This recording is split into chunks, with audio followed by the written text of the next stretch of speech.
do petróleo é um debate estratégico sobre como é que nós vamos usar esse recurso natural, impulsionando a industrialização e o desenvolvimento do Brasil.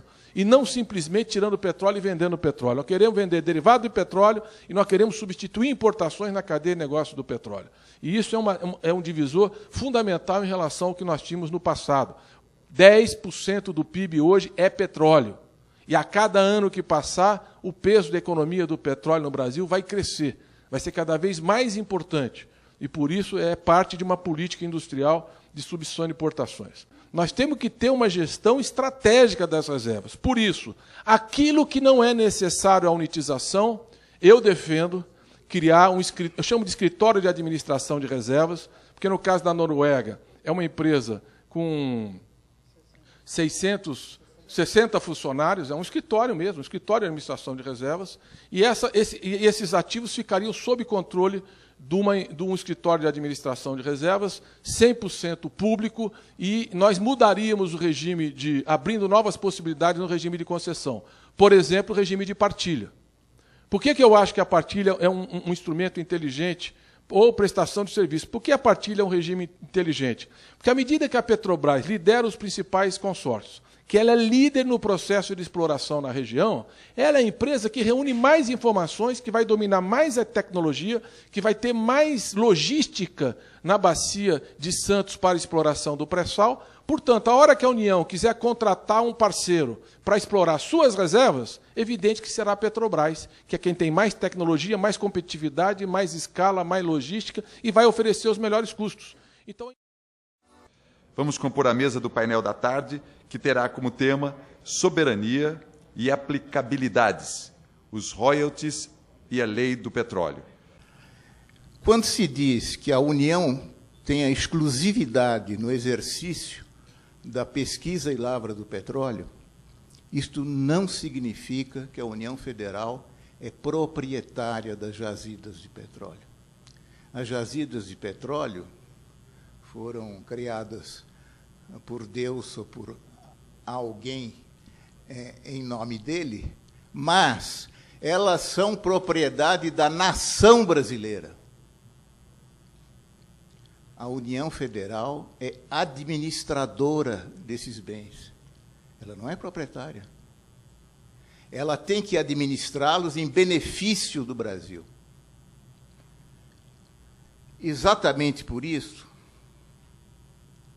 nós temos que pensar na maneira de tratar esses bens. Uma sucessão de ilhas ou é um continente de petróleo? Essa pergunta, eu não sei a resposta, que todos os poços concluídos até agora, nessa estrutura geológica formada nas condições que eu descrevi há pouco, deram certo. É tiro certeiro furar no pré-sal até hoje. O primeiro poço, que nós autorizamos em 2003, 4, 5, concluído em abril de 2007, custou 260 milhões de dólares. Os próximos baixaram para 60, 70, agora, com o petróleo em baixa, deve custar um pouco menos. Mas o fato é que, até hoje, ninguém sabe se nós temos um continente de petróleo que pode chegar a 300 bilhões de barris, que seria mais do que a Arábia Saudita tem, ou se nós ficamos nos 20, 30, 40 bilhões de barris, 80, 70, como querem alguns. Quem pode dar essa resposta? Não tem jeito. Eleição e mineração tem que apurar. E para apurar, neste caso, fazer furo. Porque, veja bem, a grande contribuição da Petrobras para a indústria mundial da energia foi ter formulado um modelo geológico, que eu brevemente descrevi há pouco, de compreender como, ao longo dos milhões de anos, a crosta terrestre evoluiu e a energia que vinha do Sol ficou lá entrapada, para daí gastar 260 milhões de dólares e fazer o primeiro poço e comprovar que este modelo geológico, concebido, criado a partir de teorias, funcionava e dava certo. Nenhuma outra empresa contribuiu significativamente para isso. Quando nós falamos no petróleo, o petróleo realmente ele é o grande balizador hoje de todo o processo da economia.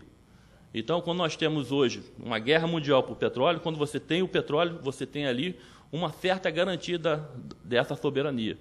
Mas nenhum país consegue a soberania plena se ele não tiver uma coisa chamada a soberania focada no desenvolvimento social. Se você não tiver uma distribuição de renda, né, equânime, uma distribuição de renda que possibilite que você tenha menos pessoas vivendo na margem da pobreza, da marginalidade, com certeza você vai ser um país que vai ter uma soberania muito mais sustentável.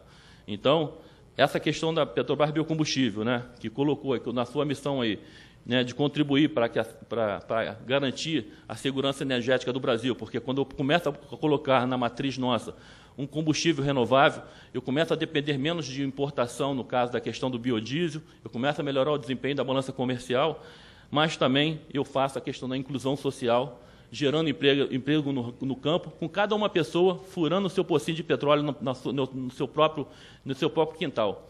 Ele planta e colhe no seu próprio quintal ali o seu petróleo, que é o biocombustível, e ele é remunerado por aquilo ali, e nós estamos levando hoje o desenvolvimento, essa inclusão social, para os lugares onde nós tínhamos mais pessoas hoje fora do processo excluso da nossa sociedade, que não tinham sequer cidadania. Então, nós podemos, sim, melhorar a soberania do nosso Brasil, podemos garantir a segurança energética do nosso Brasil, mas, ao mesmo tempo, garantir também que essa riqueza possa ser distribuída, né, por mais pessoas da nossa sociedade.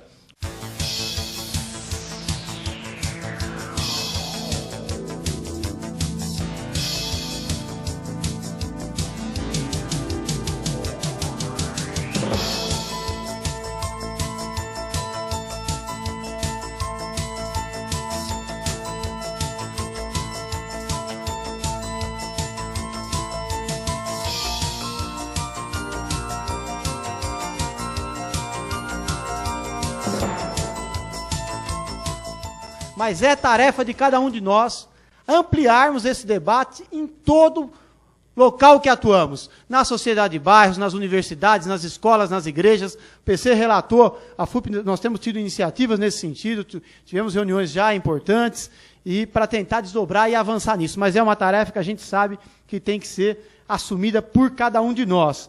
Então, agradecemos a presença de todos, uma presença importante, e que, acima de tudo, transformar isso em mobilização social, porque indignação sem ação é a ruína da alma. Um abraço.